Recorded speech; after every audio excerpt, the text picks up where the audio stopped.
halkan waa bartaan YouTube-ka ku leenahay Bina Live News. maalin wanaagsan oo maalin Jimcaha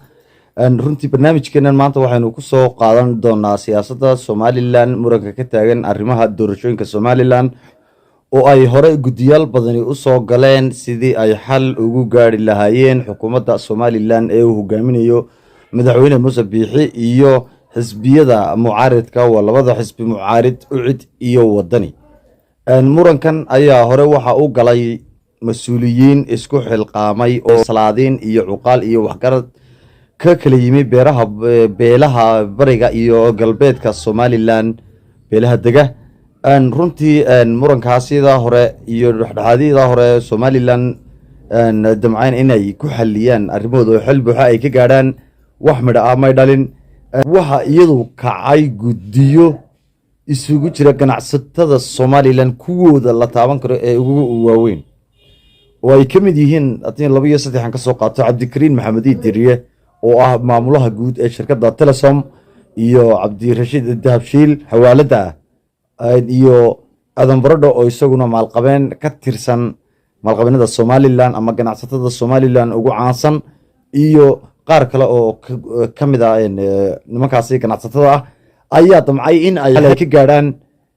khilaafka soo jiitamay ee u dhaxeeyay xukuumadda Somaliland iyo xisbiyada mucaaridka UCID iyo wadani oo ay kala hogaaminayaan gudoomiyaha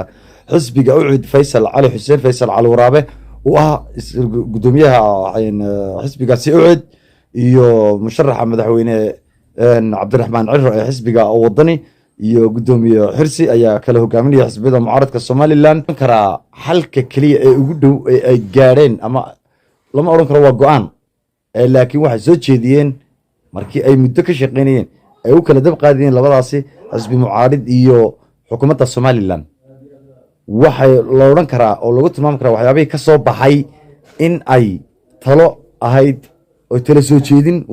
ay gaareen ganacsatada Somaliland barnaamijkaas aynu maanta diiradda saari doonaa halkaad kala socotaan waa bartaan YouTube-ka ku leenahay Bina Live News hadaba go'aankii iyo hadaladii ka soo yeeray gudida ganacsatada ah ayaa waxa ay u dhignaayeen sidan idin muuqata hadda sida tooska u daawanaysaan wixii aanu xal u aragnay in arrinta lagu furdaamin karo inaanu kula noqono oo celino oo gudbino golayaasha sharci dejinta taasoo laga marma noqotay halka marayso marka waxaanu ka codsanaynaa golayaasha sharci dejinta arrinta iyada ah inaanay ku eegin aragti mucaarid iyo muxaafid inaanay ku eegin aragti kooxeed oo aan arrintaa ku qaybsamin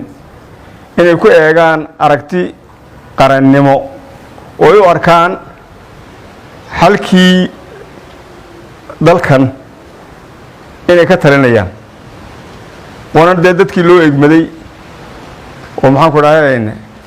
hawlaha qaranka iyaga ayaynu u dooranno dadkii loo eegmaday way tihiin si awgeed waxaan leeyahay oo kula dardaarmay aad ugu adkaynayaa dhinacyada is haya iyo dhaqan iyo maxaan ku dhahay ummadda Somaliland shacabka Somaliland waxaan soo jeedinaynaa inay golayaasha qaranka ee sharci dejinta ku taageeraan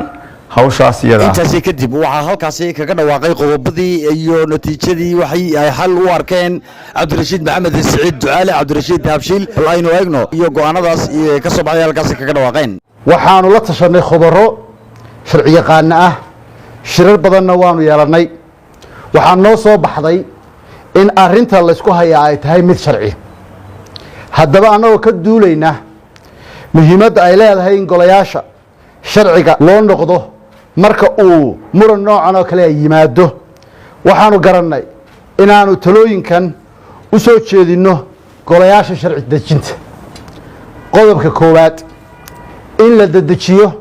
sida ugu dhaqsaha badan loo dhammaystiro ansixinta xubnaha ka dhiman komishanka doorashooyinka qaranka qodobka labaad in la isku sidko oo mar la wada qabto doorashada madaxtooyada iyo ururada xisbiyada sababaha aanu ugu talinayno labada qodob ee aan sheegay ee ah in la isku sidko doorashada waxa weeye duruufaha dhaqaale ee maanta dalkeena ka jira sida abaaraha sicir bararka arrimahaasoo dhan waxay keenayaan in aan u aragnaa sababta ah in laysku sidko in kharashkii bixi lahaa uu inaga yaraanayo halkii 2 kharash inaga bixi lahaayeen marka laysku sidko uu mid keliya inagaga baxayo waxaa sanadkii hore inoo qabsoomay oo aynu si guula inoogu qabsoomay